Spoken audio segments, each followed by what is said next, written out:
everybody, and welcome in yet again to the show here on YSNlive.com. As always, I'm Alec Caberna. That's Matt Morrison. He's back here on the show. We're here together. It looks like he's eating pizza rolls. It wouldn't be the podcast without Matt eating something, it seems. That's unfortunately your new thing there, Matt. Uh-huh. Well, Matt, it's Thursday. You know what that means. High school football is finally upon us here in the Valley. Oh, my God. I've been waiting months to say that. As you can see, I'm smiling ear to ear. Matt, we got a game tomorrow. We're very excited. We got the first of our rosters put together. And, you know, it's an exciting time of year here on your sports network. This is when everything picks up, and it's a whole lot of fun. Football season. I know a lot of people like baseball, especially here in Youngstown. It's a very popular sport, but personally, there ain't nothing like football season. Football is football. And, you know, I was talking about this with Mike the other day. There's so many great games open here on YSN Live. Alec and I will be going to the Ursuline Brookfield game. That game is just... We're not broadcasting it, just going. We're not broadcasting. We're attending it because we're excited. We're excited to go watch. Right. That's how excited we are. We're not even broadcasting. We just want to go watch high school football. So I can't even remember the last time I watched high school football. But there's so many, without calling it at least. But there's so many great games here tonight here on YSN We got Live. 10 games going on tonight. We'll go through them all here on the show. We're also going to be talking a little NFL preseason as well. Yes. So make sure you stick around for the whole show. Should be a fun one, and we're going to have beautiful weather tonight as well for these games. 83 degrees, 50% humidity. Less than a 20% chance of rain, but that's only up until like 6-7, so you might get a damp start, but you should be good to go. Clear weather for the entire game, so it should be a lot of fun. Got a great weekend to start it off. However, Matt, you know, you and I were hoping for a mud bowl here sooner or later. We had perfect weather all last year. We need to have one here soon. We've been saying that for like 2 years. We've gotten snow. We've gotten lightning strikes. We've gotten everything, but we have not had a mud bowl at all. Not yet. Every time we've been somewhere and it's rained, we've been on turf. We have 10-mile-an-hour winds. We've had everything but a mud bowl. We need a mud bowl. Yeah, it's the perfect setup there. But Matt, before we get into that, how about we finish off NFL preseason for the week so we can finish the last half of this show on local games, and tomorrow.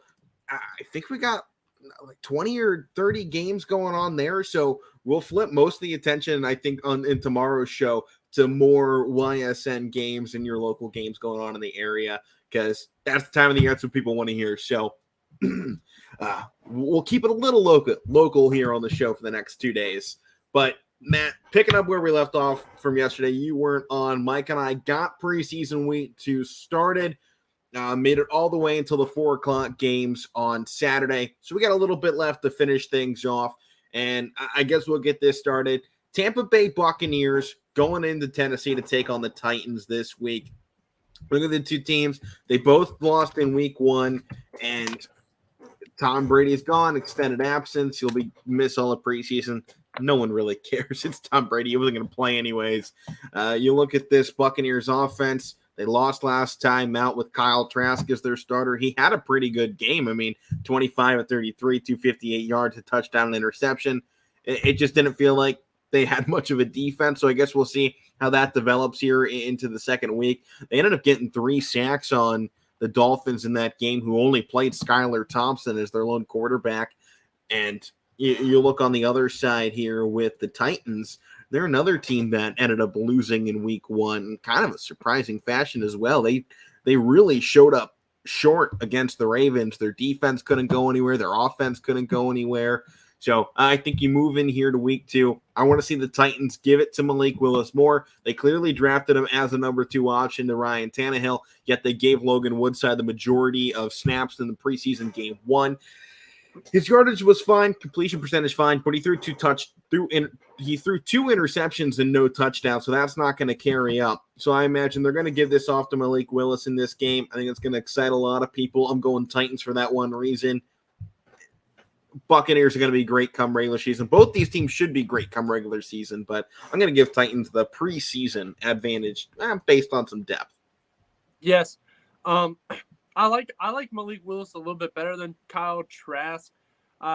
Even though, I mean, Trask went to Florida and, Willis went to Liberty. I'm going to stop looking at things like that. Smaller colleges, it doesn't matter, But if I hate a player, I'm going to hate a player. But, I mean, we know. Willis, I really like to see this guy come and turn doubters, like turn me around. I saw that first preseason game I watched, and I was like, wow, okay, this dude's ready to come and play and, doubt people. He's going to make doubters wrong. He's going to make me wrong, which, I mean, I've been wrong before, but, in this way, I like to be wrong. I like to be wrong in this situation. It reminds me of, I bring him up a lot, but man, Steve Mcnair, big build. He's got an arm. He can truck people. He looks like Steve Mcnair. Titans too. And then look at, so if you put that there and then look at the running back too. I mean, McNair had Eddie George. He has Derrick Henry. Like, that's amazing. Yeah. You talk about Titans for a second here, just pulling in some absolute beast of running back over the last, 30 years, I guess? Yeah. Yeah. Jeez, man. Dude, they've been running. Like, they've had great running backs. Chris Johnson, that dude was amazing. And, yeah, I know that no more A.J. Brown, no more Julio Jones either, but, I mean, they're quite capable at that wide receiver position. I forget who they're bringing in. I'm looking it up. But I know they got a haul. I mean, where is that? I mean, Treylon Brooks. They just got him. That's who they drafted, isn't it? I believe so. Yeah. Yeah. He's quite capable of getting things done. I liked the way he did things in college. So we're just gonna have to wait and see. He went to Arkansas. He was that big wide receiver from Arkansas. So I like to see that. I like to see new. And there's another thing. A lot of new faces. A lot of new faces around the league. I think in total, you can look at all these rosters and they're 10 guys deep on guys that have been in the league less than 3 years. We're getting a really nice influx of young athletes into the game, and I think we're upon that era again. You're going to see the next generation of stars take place. Tom Brady's on the verge of retirement. Probably Aaron Rodgers is definitely on the verge of retirement. Matt Ryan's probably on the verge of retirement. Ryan Tannehill's probably getting there. We're losing a lot of our big name quarterbacks, and yet you're seeing big people step up to fill those shoes. I mean, Joe Burrow, I think, is the latest guy to just take that next step and jump into that stardom role. Whether or not he can stay there, will be the question, or whether or not he just puts up great yardages and doesn't really ever get back there, kind of like Aaron Rodgers. Yeah, I mean, there's so many new. I think there's a lot of comparisons there, Burrow, actually. Huh? I think there's a lot of comparisons between Rodgers and Burrow. Yeah. Look at their play style downfield. Yeah. They love to push the ball downfield. Oh, they sure do. But you talked about new names. Like, we're seeing a lot of those old guys go out. We just saw Big Ben retire. Brady, a year or so, whenever he just gets tired of being great. Whenever he just feels like not playing football again is when he'll go. And Aaron Rodgers, I feel it could be any year now for Aaron Rodgers. I honestly feel that. That's why Devontae left. And honestly, I mean, look at Russell Wilson. Like, those are going to be the veteran guys. Like, he's 33, 34. Russ, Matt Stafford, Tannehill's right kind of there as well. Couple other guys, but we have a lot of young quarterbacks at the moment. There's a lot of young quarterbacks out there. I mean, Josh Allen, you said Joe Burrow, you got Kyler Murray coming in here. He's setting the stage a little bit. I really like to see Marcus Mariota pick it back up again. Those are your veterans right there. Those are going to be your veterans. Those guys from that 2015 draft. So Jameis Winston, Marcus Mariota, those guys. Those are your new veterans. It's really weird to call those guys veterans as well. Yeah, I'm sure a lot of people watching are just going, "What? Seriously? Yeah. That's who you're calling a veteran?" But I mean, hey, we're there. That's the point we're getting to. That those guys that have been in the league 7-8 years now, they are old. We're old. We're getting old. I remember when Russell Wilson was a rookie. I was 12 years old. Yep, it's been a while. But Matt, moving. I took the Titans. Who'd you say you were taking in this one? I'll go Titans too. All right, next game on the slate then, 49ers Vikings, 7 p.m. game on Saturday. I think you look at this one pretty quickly, and I think the initial pick is probably the right pick going 49ers. Might not see as much Trey Lance, but we saw Nate Sudfeld and Brock Purdy fill in perfectly fine. You're going to see Trey Lance go a little bit longer, and he put up some beautiful stats in that first outing. It's clear the why they moved to him. And once again, so long as this 49ers team stays healthy, they're going to be in the playoffs. They have a very real chance. And they're in the NFC, which we've kind of talked about is very light this year. There's a lot of open spots, I think, when you look towards the playoffs. So I like this 49ers team. They won their first game. Vikings need a pick-me-up. I'm not sure if they're going to find it. They dropped that game to the Raiders. It wasn't bad. Kellen Mond went out there. He was fine. You know, he had some good plays. He had some bad plays. He missed a couple open looks. He actually potentially could have won the game pretty early on if he had been a little bit more accurate and had downfield vision. He was scrambling around the end zone. He wasn't doing bad. And then he just throws it out of bounds when he had 3 or 4 guys standing open in the end zone, which really goes against the Raiders defense in that one. Something you got to look at. But I think you look at this Vikings team, I think they don't really have amazing depth. I think it's fine, but it's not depth that's going to win you games. And they don't need to win games. It's preseason. You're getting reps for these guys. So I feel like this Vikings team, they're out there working on stuff rather than, you know, focusing on winning a preseason game that doesn't matter. They're working on, you know, building fundamental skills and getting guys in the right spots. They're building rather than just going out there trying to win, which is what a lot of teams are doing. And it's a good thing to do here in the preseason.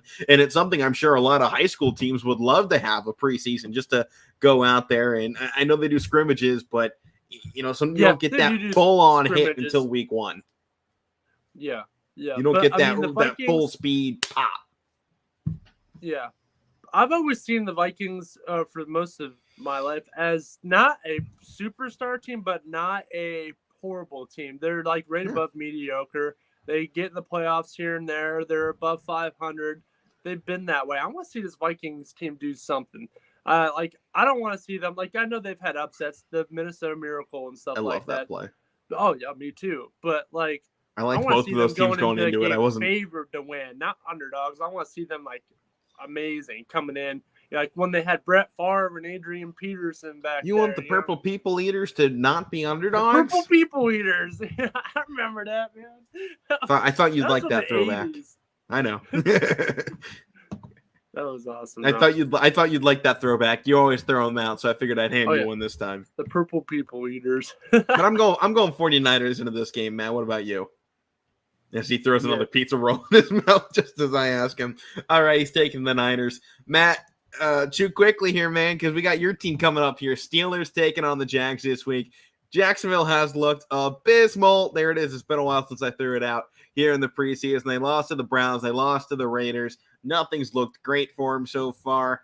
I think you're going to see a little bit more Lawrence, but we know his backup quarterbacks have absolutely no skills and ability to play well here in the NFL. They still haven't found a ground game, which is sad to see for this team because they don't have bad guys. I mean, Armstead, ETN, Mekhi Sargent, Jared Conner. They got some great backs. It's not working. They have no line. Their wide receiver core is porous. What? Because he was hurt all last year, remember? Right, and he's taking it slow here to start things off. Yeah, I kind of almost forgot about Travis Etienne. Oh my gosh, the dude! I remember they were trying to make him like into a wide receiver, not a running back. I'm like, why? I honestly think Urban Meyer was trying to sabotage those two guys because of them beating him in college. Yeah, I mean, look, he goes there because he wants to coach Trevor Lawrence, and then absolutely tanks his first year. Yep. I think the only bright spot on this team as of right now, we don't know what the story is with Trevor Lawrence or anybody else on that team. The only bright thing I find on this team is their coach, Doug Peterson. That's the only thing I got. Yeah, they're going to have a lot of question marks. Trayvon Walker played decent against the Browns here in his third preseason game. I really want to see him get back there. I want to see the pressures. I want to see him put whoever the Steelers are going to have out there under duress because He's been good. He's had good plays, but he hasn't put series together. And when you take a guy number 1 in the draft, you're looking for instantaneous action, and you want a guy that can single-handedly lead your defensive line. It's a hard ask, but you look at the other top-tier defensive ends drafted in the last couple of years. Myles Garrett, Joey Bosa, Nick Bosa, Chase Young. They all can dominate. I know I just mentioned a bunch of Buckeyes there, but you also got you always do. Who's the guy from the Raiders? Max Crosby? It's Max Crosby? I think it's Max Crosby, but he's another one of those guys taking high that they just control it. Even TJ Watt, I don't think was a super high pick, but you bring guys like that in to just control the defensive line. He was like pick 28, pick 30. Right. I mean, he was a first-round pick, but he was not number 1 overall. But, you bring in guys like this to control things defensively and set a tempo. Because, as much as an offense is trying to set a tempo, the defense is trying to do the same thing. And Trayvon Walker here in week 3, going up against an offensive line that definitely still has question marks for Pittsburgh. They've looked a lot better than years past, especially now with the more mobile young quarterback that isn't glued to the ground. Like Big Ben was in the late stages of his career. But, he's in a spot, I think, going in week 3. He's got nice reps. Now it's time to put the pedal down. And this Jaguars team just doesn't really have anything else. And they're still building. And they got a long way to go, I think, in building. It looked like it was close, but I think the more we've seen him here in preseason, again, don't overreact. It's preseason. I'm overreacting here because I'm an analyst. But to me, this team is far off where they need to be. Yes, I believe so. And I'm going to go on the Steelers side here. Yeah, for it. I talked about this with Mike. We just talked about the, Big Ben and the young offensive line. Big Ben came up and they completely revamped the offensive line. No more Pouncey, no more Villanueva, a couple other guys left too. And he had a brand new offensive line. He had no chemistry with this. So he wasn't used to those guys. Well, Kenny Pickett comes in here or Mitchell Trubisky, and, they have the chance to build that new chemistry because they have no chemistry built with anybody. So it's going to be easy. When you spent 18 years with pretty much the same guys on offensive line and you lose them, it's going to be hard to build a relationship with those new guys up front. Especially when Big Ben knew it was his last year. Huh? Especially when Big Ben knew he was going into his final years. Oh, yeah. He wasn't worried about making that long-term friendship. He was there to play a couple games, maybe see if he can make one final hurrah. Yeah. So I like the way we're going here. I love our offense. I tell you what, I think we're gonna have a better offense than last year. I agree. Or past couple years. I think our defense will be back on track as well. Excuse me. But I don't know. I think the defense. I think the defense is gonna fall off again. You just keep looking at this defense. Pieces that they can stay afloat. I like the addition of Miles Jack. I like the couple of our younger guys we got on there. The questionable is Devin Bush. If he does not perform this year, if he gets injured or whatever, he just doesn't perform. And like he did that first season, he was a monster that first season coming out of Michigan. And then he hasn't been the same. I think it's time to move on from him if he doesn't. I like what Alex Highsmith is turning into. We were prepared for him to take that spot when Bud Dupree left. So when Dupree left, I was like, all right, whatever. We have Highsmith. We drafted him for that. I like what he's turning into. I talked about Miles Jack. We still have TJ Watt, Cameron Hayward, also who is a veteran, but can still get it done on that defensive line. We did have Stephon Tuitt retire, but things happen. I like our cornerbacks that we got. Levi Wallace, we just got from the Bills. I like the way he played with the Bills last year. So, I mean, it takes time. Another big question is Minka Fitzpatrick. Oh, are we going to see that same amazing safety that we saw? All right. It's a huge question right there. I know you're thinking of some ideas there too, but I want to jump on this offense. Trubisky is going to get the start. Pickett will get the second one, and then Rudolph. And I mean, I like the way – I know it's preseason. We've said that a bunch of times. But I like the way all of our quarterbacks are performing, and, Mike Tomlin's the guy, whoever he thinks is going to start, I mean, he's going to put him in. Whoever wants it so bad is going to put it in. I want to talk about Rudolph here a little bit. All right. We talked about him yesterday, so. I talked about him the other day, too. with Mike. I want to talk about him with you too. So I know it's preseason. That Pickens pass, everybody's looking at, oh, what a great catch and stuff. I mean, Rudolph put that ball right there for him to catch that right over the shoulders. Like, but what are we going to see here? Like, I mean, is he going to be out of Big Ben's shadow? Is he like, okay, Big Ben's gone now, maybe it's time for my time to get it, or I'm at it? Because, I mean, they're like he was on his way out. That's why they brought Dwayne Haskins in the first place. So, and then they drafted Ludekin too, which that's probably the guy that's going to end up being released. But, I mean, there's 1 and 2 spots. That third stringer is not going to dress. So right now, I mean, it's a toss-up. You could flip a coin at any of those guys. I wouldn't really want Rudolph to start. It's one game, but, I mean, right now, as of that first game, you could flip a coin and any of those guys go out and, do half decent, I think.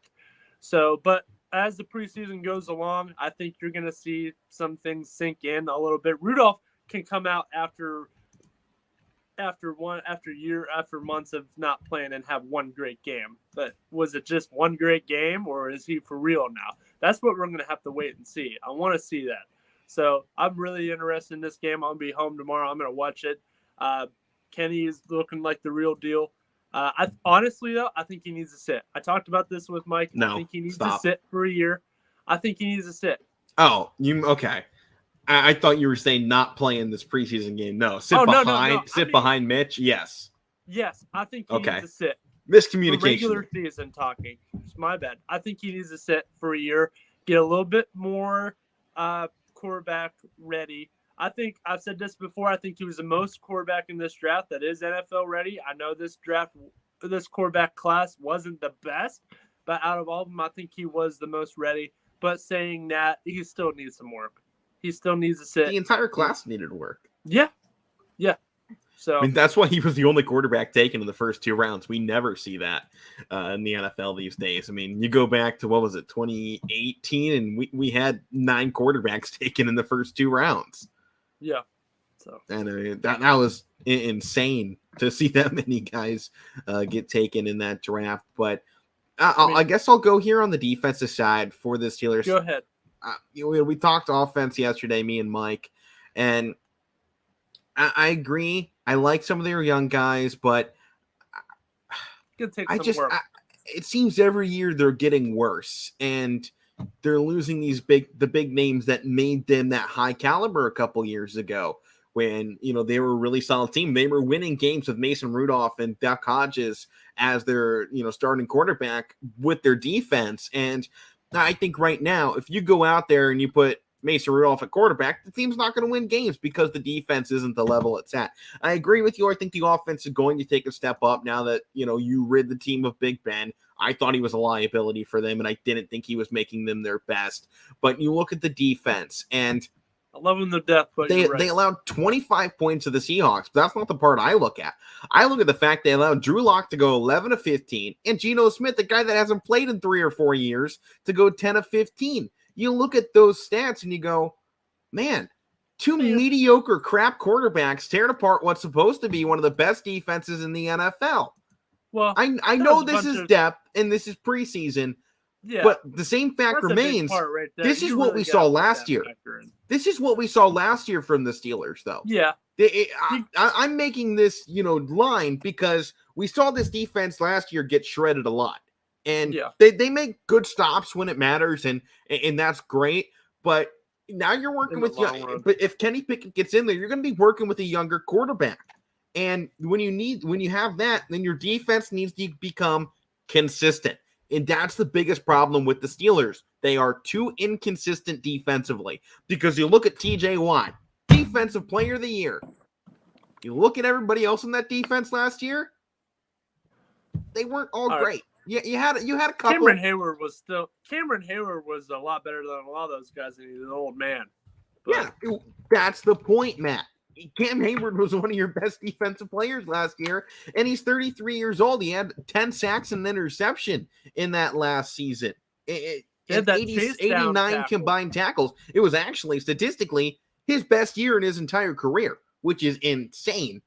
He's gotten the only 2 interceptions of his career have been in the last 2 years, by the way. Yeah. I love that stat for Cam Hayward. I like Cam Hayward. I got nothing against Cam Hayward. Oh, he's up. But you look at this defense, Matt, and you're right. That's why. But you look at this defense, Matt, and they've been subpar outside of those 2 guys. There are just every year you look at them and you go, if this defense was that much better, they'd have been in the AFC Championship game. If the defense was that much better. We've been saying it's been on the offense too, and it most definitely has. But you're making a quarterback change. Now the defense has to be the level that everybody talks about it being. So that's my piece on the defense. Offensive side, I liked what they did with Kenny Pickett in the first game. Short passes, check downs, slants. They didn't push it too hard with them. They let him just get in there, find his feet, find a rhythm, and learn that real-time speed. And when you're working with a young quarterback, that's exactly what you need, especially with a guy, we'll say NFL ready. We talked about that yesterday on the show, the whole quarterback readiness of Kenny Pickett and any quarterback really going into the NFL. But he like you were saying, he needs a lot of time to develop. He needs, that work. He needs to feel that rhythm. And when you look at Kenny Pickett going into this week, I wouldn't mind seeing him get that starting bid since you're going against the Jags. You don't need Mitch to play. You can make this Rudolph and Pickett. Trubisky's going to be just fine. And you're obviously working on Pickett. He is your future. Mitch Trubisky is not the future of the Steelers quarterback room.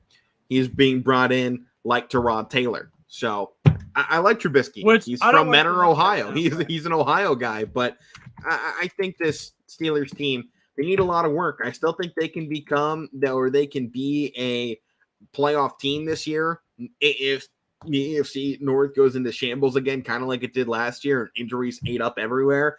But I think they can still be around 500. I don't know. You might see Mike Tomlin's first below 500 season because he's working with an entirely revamped offense, basically.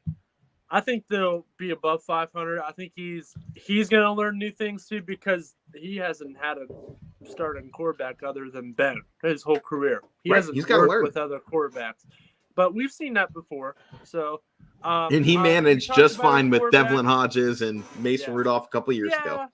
Yeah. So make your picks here. I know you're taking Steelers. I'm taking Steelers. We got to move on from Pittsburgh. We'll talk more as the season gets into it. But we won't go into it, but there's other battles around here too. I mean, the wide receivers are battling. We got a couple good guys there, and the running backs too. Your boy Master Teague. I like to see him get some carries.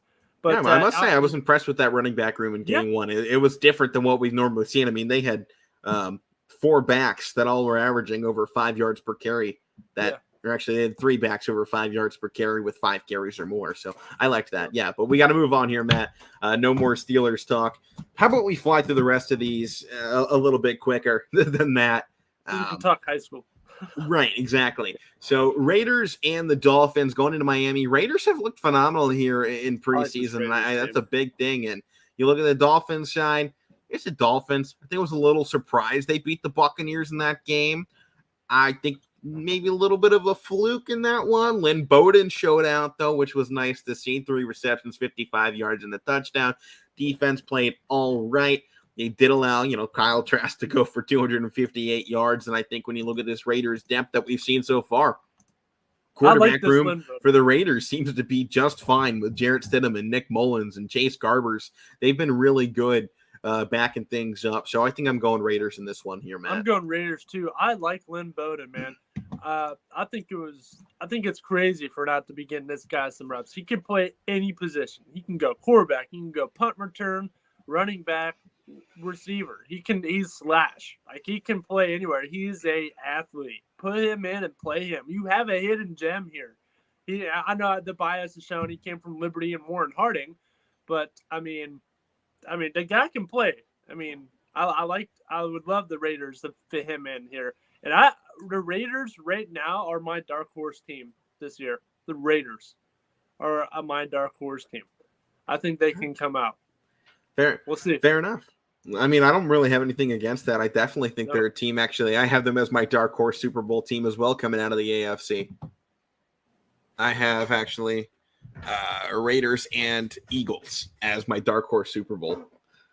which would be something else. For the past couple of weeks, I think it's going to be Bills Raiders AFC Championship.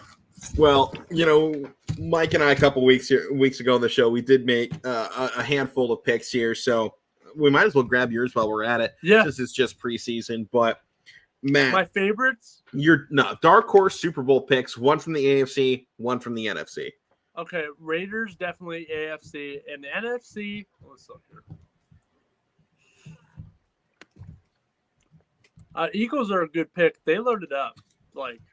Look out for that Eagles team. Right. But I'm gonna go Saints. I like that pick. That was who Mike and I were debating about putting somewhere on our list. Mike went Dolphins and Cowboys as his dark horse teams. He only said Cowboys because he felt he had to, since the NFC was a little light. How about this one though? Wild card dark horse. So a team that maybe isn't going to make it far in the playoffs, but they're going to surprise some people and get into the wild card this season.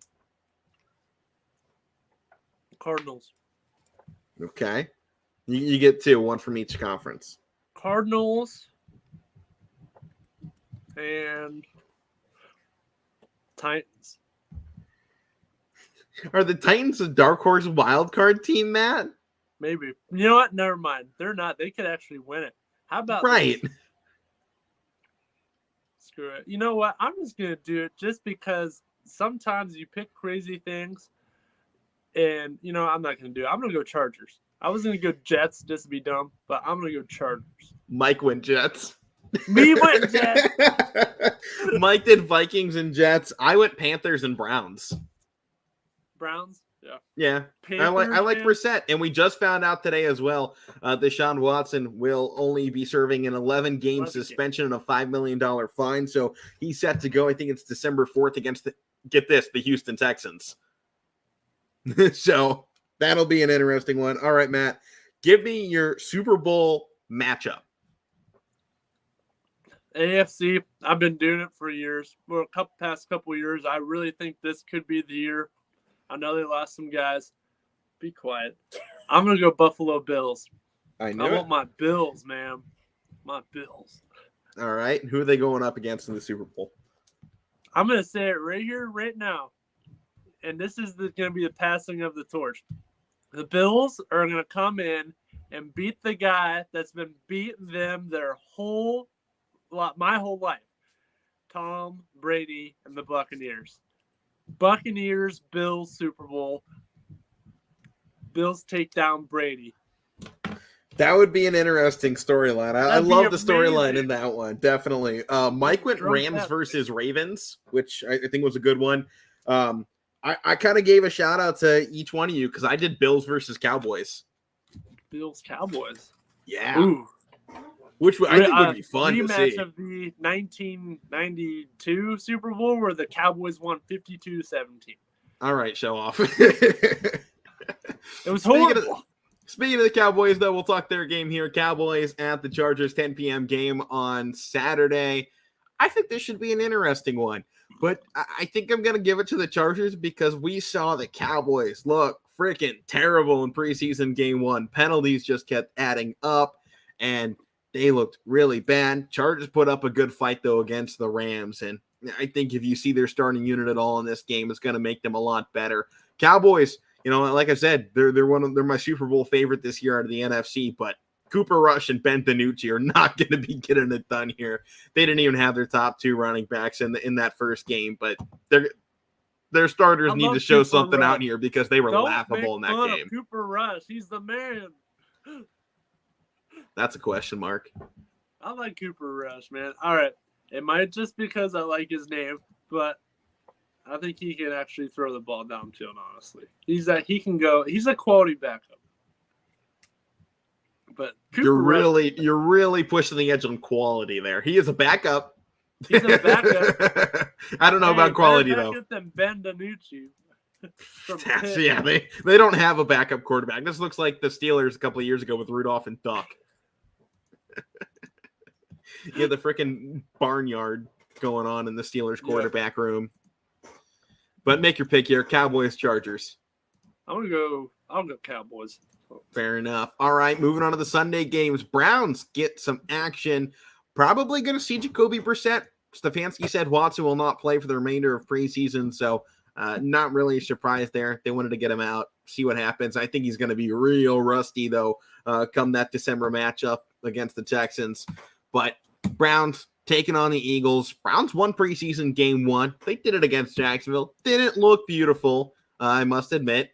But Eagles lost their first game to the Jets. So, in that department, I think you got to like the Browns' backup quarterbacks at the moment. Josh Rosen, Josh Dobbs, and Jacoby Brissett. A lot of J's in that room. But I think so far they've been really good. You look at the running back department, Dearness Johnson, John, Kelly, Jerome, Ford. They clearly like the J names for this Cleveland Browns team. The more I keep talking about it, the more I'm just saying, like, man, why does everybody's name start with J on this team? But, I'm taking my Browns going in this one. We've talked about them a lot here so far, preseason and little off season as well, especially with the whole Watson situation. I'm going Browns in this one. I like the Eagles, but their second unit, man, they looked hurt against the Jets. Now, I know the Jets might be coming up, but they allowed a guy named Chris Streveler to put 2 touchdowns on him. So who? Chris Streveler. He's played 2 seasons with the Winnipeg Blue Bombers of the Canadian Football League. What college?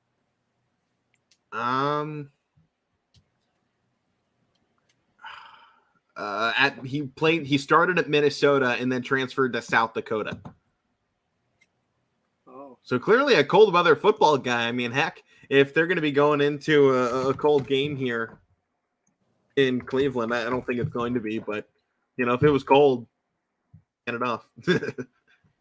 Or I guess the Jets. Where are the Jets playing this weekend? Where's Mike Wilson? The Jets hosting Mike White. Yeah, he's on the team. But I'm taking the Browns, Matt. Who are you taking? I'll Eagles go or Browns too. Fair enough. Bengals, Giants going at it. Giants somehow found a way to win their first preseason game. Take it in while you still can. I think I'm going to take the Giants in this one only because I think Tyrod Taylor, if he gets some more reps, I think he's going to keep lighting it up. He's such a consistent guy, and I think that's what you want out of a backup. When you look at a quality backup, you can't go any farther than Tyrod Taylor. He's about as good as you can get as your backup quarterback, and that's a chance maybe to steal this job away from D. Jones as well. I think he could be a starting quarterback. Like, he led Buffalo to he has been. Like, I know, and he's been passed over by, somebody. Well, then he got knocked out. Then he got stabbed. Then he got traded. So it comes to Buffalo, takes him to the playoff. First time in like 20 years. All right. They draft Josh Allen. He goes to the Chargers. He goes to the Browns, right? They draft Baker. He's passed over twice. Goes to the Chargers. He's almost stabbed and killed. And then here comes Herbert. So the reason Herbert is starting now is because Tyrod Taylor almost died. Well, he didn't almost die, but he got his lung punctured and Herbert came out and balled out. Yeah. So then you go to the Texans and Davis Mills comes in. like how many times is he going to get passed over? Who knows? Maybe Davis Webb is going to be the next guy. By the old man. He can still ball. Yeah, he definitely can. All right, next game on it. Well, I took Giants here. Matt, Bengals, Giants. Who you taking? I'll go Giants. All right, Ravens, Cardinals. Both started 1-0. Got to give a shout out there, but I'm going Ravens. Their defense looked stout in that first game, so I'm going Baltimore. I'm going Cardinals. Fair enough. Final game. It's Monday Night Football, the first one. Falcons, Jets.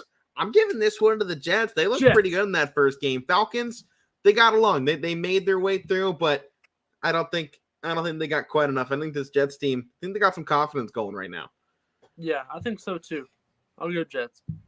All righty here. Well, that does it for NFL action. Matt, let's bring it home and let's finish things off. Let's go local. So we got 10 games going on tonight. We got 20 minutes left on the show. About 2 minutes per game here to finish things off. And I think maybe we'll save ours for last so that, we don't spend too much time on them and forget to go to everybody else. So we'll start this out. Toronto versus Wellsville, kind of one of the under the radar games we got going on tonight here on the network. Red Knights. Yeah, I like it. Right, yeah. I mean, you look at these two teams, it should be a fun opener, and obviously playing here on a Thursday night, people are expecting some decent things out of these two teams. You look at Wellsville last year in the 2021 season, they went 4-4. This game against Toronto actually ended up getting canceled, so we didn't get to see this game last year, their last matchup all the way. I don't even know when their last matchup was now. I thought it was going to be prior season, but back in 2019 was the last time these two faced off. It was a close one, 26-15 to open up this season. Wellsville's been teetering on the edge of 500 the last couple of seasons, and I think a lot of people are expecting them to take a next step this year. They got a nice schedule. We'll see how they fare. EOAC Mats, we'll talk about them probably a little bit later on as well, because they got a match against Valley Christian down October 14th. So we're going to be seeing this team later on. I'd like to see them get started here with a win against Toronto. Yeah. I mean, I like to see all of our YSN teams get the dub on the first. I mean, I know some of them are playing each other, but I mean, the ones that are playing the non-ones, I mean, and also, these non-YSN teams, like, come on, join the party, But, I mean, so many great games out here. Wellsville, Tigers, Toronto, the Red Knights. I think this game, like you said, flying under the radar a little bit. Now a lot of people are looking at this game. We got such high-profile games going on, so it's a little hard. Brookfield, Ursuline, Springfield, South Range, Crestview, Salem. Like, there's so many big games. So, I mean, Cheney, Poland, Niles, Holland. There's some games. There's some big games going on. Then you got Wellsville, Toronto, and I think a lot of people are kind of pushing this one to the side, but I think it's a good one here. So I'll spoil my pick. I believe YSN's going to be talking about picks later on here on the day, a little bit, putting them up on screen at least, but I'm taking Wellsville in this game. Yeah. Yep. All right, next game on it. We continue to push along here. Springfield went 13-2 last year, going up against the Range. This is a high-profile game. DJ is going to be on the call later tonight, and that should be a really fun match between these two. South Range ran away with it last year, and I think a lot of people like Springfield still. I think Springfield is highly unproven going into this season. They lost so many guys. I think 9 of their 10 all-conference players are gone, so they all graduated. That was a roster that came in their freshman year and dominated with freshmen all the way through their senior year. So it was quite a run for Springfield. I'm interested to see if they can kind of keep it up and do it again. But I know South Range lost a lot, but they have a lot of resources. I don't think they're going to be struggling to pull guys back into that program, and I don't think they lost nearly as much as Springfield. So no. I pick a South Range in this game. I'd like to see Springfield take it, bring some representation here into the MVAC Gray to start it out, especially with the matchup against Brookfield next week. So I'd love to see, Springfield take down South Range and then Brookfield take down Springfield. Oh, yeah. That'd be a fun one for us. You and I would be celebrating a little bit seeing Brookfield pull off, especially if they can take down Ursuline, which game we'll get to later on. Last year. That was awesome. I hope one thing you hope, no matter who wins, is that it's that great again. Yeah. All right, next one here. Niles versus Holland. Matt, you and I got this game last year to start out this season, and it was 6-0 as the final score. What was her name? Ashley Macias, the kicker for Holland, won the game. 2 field goals. She scored every point in the game to win that game. It was probably awesome. One of the oddest games you and I have ever called. I liked it going out like that. The boys get the ladies come out. Well, we had researched it last year, and it came out. OHSA approved it and went. That was the first time a female had scored every point in an OHSAA game. So she made history, and we were on the call, and it was right here on your sports network. Yeah, it was amazing. We got to call her against in Holland. That was a great game too. It was about 90 degrees though. It was against Wait. Against Wait. Yeah, they were grilling brats and had the grills going. It was a good game. It was like a fair. Honestly, it was 42-6 though. That was Howland's best game of the season because Wait was down, I think, 20 of their starters in that game. They were injury crippled, but Matt, Holland was able to pull off the win against Niles McKinley last year. McKinley had the better season all in all, record-wise, but I think you look at these two teams again, and I think it's going to be another slugfest between these two. And I think so. I'm picking Niles this time around only because Holland got the better of them this past season. Yeah. I like to see what Antoine Gardner can bring to the table. I think he'll have a higher season this year. I'd like to see what he can do, though. But, yeah, I'm going to have to go Dragons here. Our buddy OB will be on the call tonight. OB and our buddy Noah Ricks will be on the call tonight. It should be a good game. But let's go ahead here. We're just playing more games. Yeah, there is. Next one on the list, Newton Falls taking on Ashtabula St. John. So we got a little bit out of region matchup between these two. Newton Falls goes 3-7 last year. On the other side of it, St. John's, as my webpage is loading, last season ended up at 0-9. So definitely a winnable game here for Newton Falls. And I believe just about everybody has picked Newton Falls on the pick'ems going into this matchup here. So they're going in as a heavy favorite on the network. I'm taking Newton Falls. I don't really think there's much there to look at past that. It should be a good start to the season, though, for Newton Falls. And, hey, who knows? Maybe St. John can give them something. Yeah. Ashtabula football is a whole different monster out there. Yeah, it is. Playing off the lake. Well, Jackson Milton and Leetonia, the next game on the network that we're going to be talking about here, should be a good one between these two teams. 2-7 last year for this. Right, for this Jackson Milton team, but I think they're looking to make a big step this year, and I think they're a team that can make that next step because, I think you and I got to see them at some point last season, and there were times that you looked at this team and you went, yeah, that wasn't bad. And on the side of Leetonia, 2-5, they struggled, dealt with a lot of cancelizations, and they had to compete in a really hard EOAC last season that had some amazing teams, and three of their first four games were United, Valley Christian, and Southern, all teams that were, fighting for first place into the final week of that conference. So it was a hard slate for them. Starting out here against Jackson Milton, I think makes it a little bit easier, but I think I'm going to be taking the Blue Jays in this one. Yeah, I'll go Blue Jays too. All right, next one, we got Edgewood versus Kanye. And I think this should be a really good game going on. That's going to be a lot of people have been favoring Kanye to go into this one, but I don't think you can just push aside this Edgewood team. I don't know. I think they're one that you got to watch out for. They are. I still like Kanye here, but Edgewood, you can't let them, don't sleep on them. So, right. Kanye, 4-6 team last season. And, on the other side with this Edgewood team, right, they should have a lot better year. That was a subpar year. And Edgewood was 2-8 last year, and they lost 41-6 to Kanye. So you saw the matchup last time out.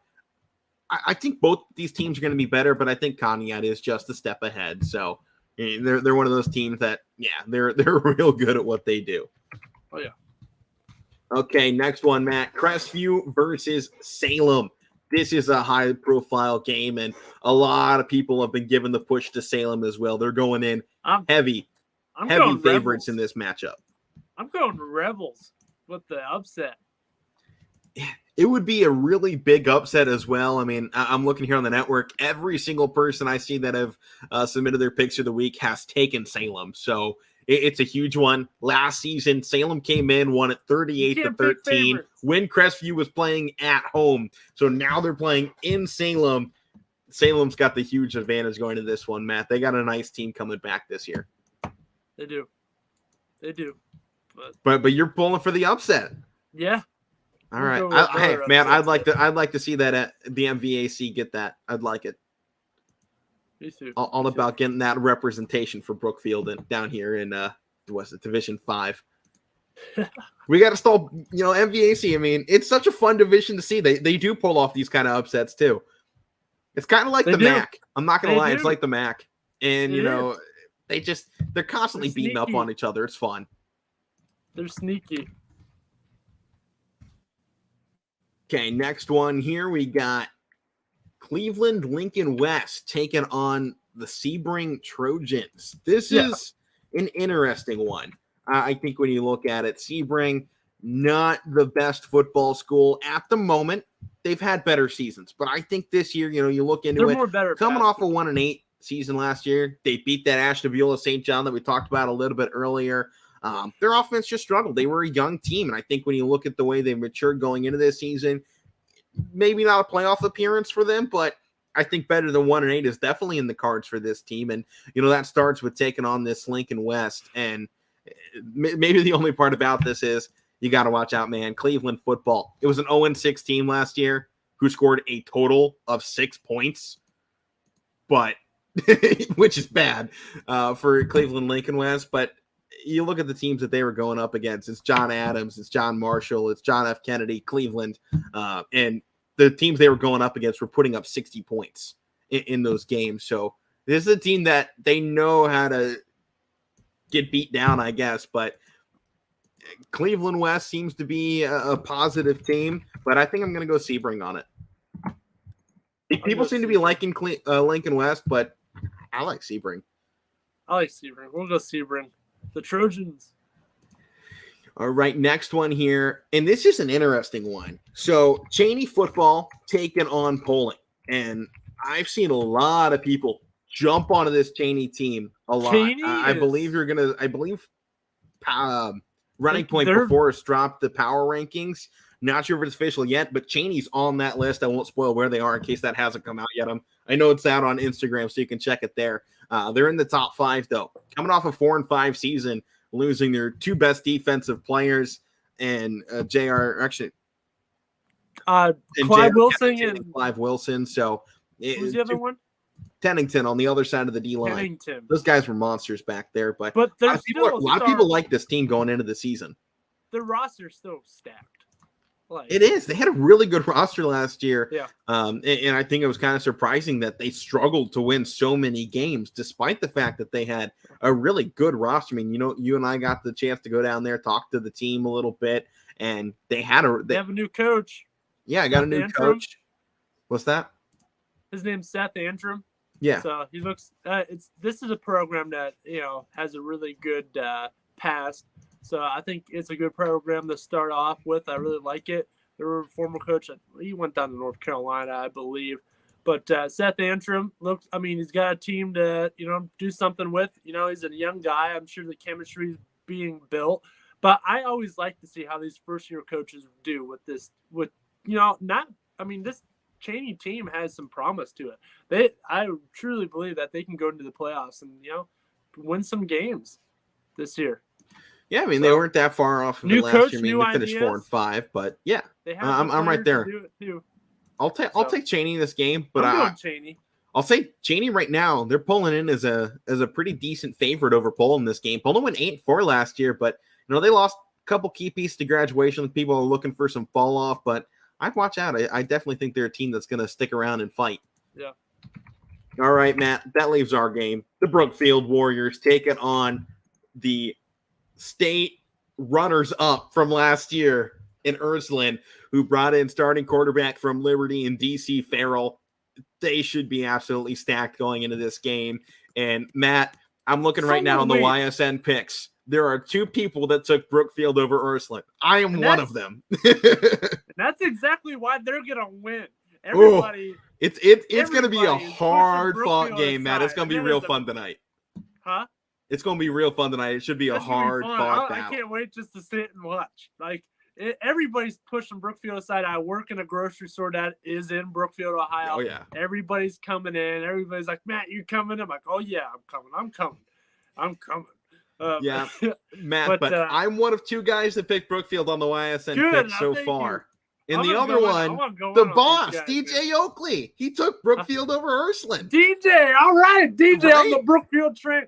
He must have typed in the wrong name because there's no way. But I like it. I like to see it, man. I'm excited to see this Brookfield squad. So maybe I got them to come on our side a little bit. They have a stacked team. They have, I believe it's 12, 14 seniors. We love these guys. We've called these guys the past 2 years, Alex. You have Donovan Pulowski at the quarterback position. He's a senior. This guy can get it down in the air. He can get it down on the run as well. He did lose his brother Dave, but to graduation. Look at his yeah, he graduated. The way you said that didn't sound good. Oh yeah, he graduated. Yeah, he graduated. Right. Yeah. But his running back Christian Davis, this dude is supposed to be awesome. Like we saw. Supposed to be, dude. He already is. He's awesome. He's going to be more than awesome. You have Matt, here it is. They return 19 letter winners. There's your number, by the way. 19 letter winners, man. You have great wideouts, Xavier Withrow, not to mention Isaiah Jones, who can catch anything that's in his area. Like we saw that last year. And we might see some new guys at tight end, too. Might see A.J. Bartland at tight end. We might see that. But since we mentioned him, let's talk about this defense. You have A.J. Bartland. You have Ryan Tetrick. You have Connor Heater, Navy commit right there. They had a great article about him. I read that this morning. Alec, you sent it to me. Yeah, the Vindicator put out a pretty nice one about his commit. But also, I mean, we're missing other guys here, too. What was his name? Our boy. Colin Murphy? Yeah, Murphy. Colin Murphy, man. Yeah, he's going into his senior season. There's another one. He didn't have he didn't have a ton of stats last year, but man, he had enough. He makes Connor impactful Heater's plays. Younger brother. Yeah. On this team as well. He's a sophomore. Xavier Withrow, though, remember him? He's a lockdown corner. Yeah. Who? Him Xavier Withrow. Yeah. And I'll say younger brother of Connor here. I won't say little brother because this dude. I mean, this whole Brookfield team is based on defense. They're top tart nose, and they're going to come after Ursuline for those first three quarters. Ursuline's going to have their hands full. That fourth quarter is really going to decide it. The first three quarters, Brookfield's going to be right there with them. Fourth quarter, you might see Ursuline come back, but hopefully it will. The key to this game, I think, is going to come down to Randy Clark's play calling. If he just keeps it fresh, because we saw it last season, couple games. Even the players kind of said it sometimes. He almost got stagnant with the play calling because he found something that worked, and he really wanted to keep pressing that advantage. And eventually, the defense is caught up. You can't do that against Ursuline. He's going to have to keep things fresh and funky in this. He wanted this game to keep Ursuline on their heels. He comes into the store too. All the players come in. Connor Heater comes in. Randy Clark, they all come in. The other Clark, all the Clarks come into the store, and they wanted this game. They got it. Well, here we go. Everybody's writing Brookfield off immediately. I'm not. You're not. DJ Yoakley's not. Right, DJ's on it. I finally got him on our train, man. The Brookfield train, man. You heard it. Connor Heater said state titles the goal. They haven't done it since '78. We'll see if they can start the season over the dub here tonight. That's all the time we got, though, on the Casual Sports Podcast. Power Hour comes up next in YSN primetime tonight at 5 o'clock to start off the season. First week. Tune in here to the networks tonight, 7 p.m. game start. Probably tune in a couple minutes early, but that's going to do it. For more local information, go to ysnlive.com and check out more shows coming out later tonight. I've been Alec Cabrera. That's Matt Morrison. We'll see you tomorrow till we're talking Brookfield. You know what's happening.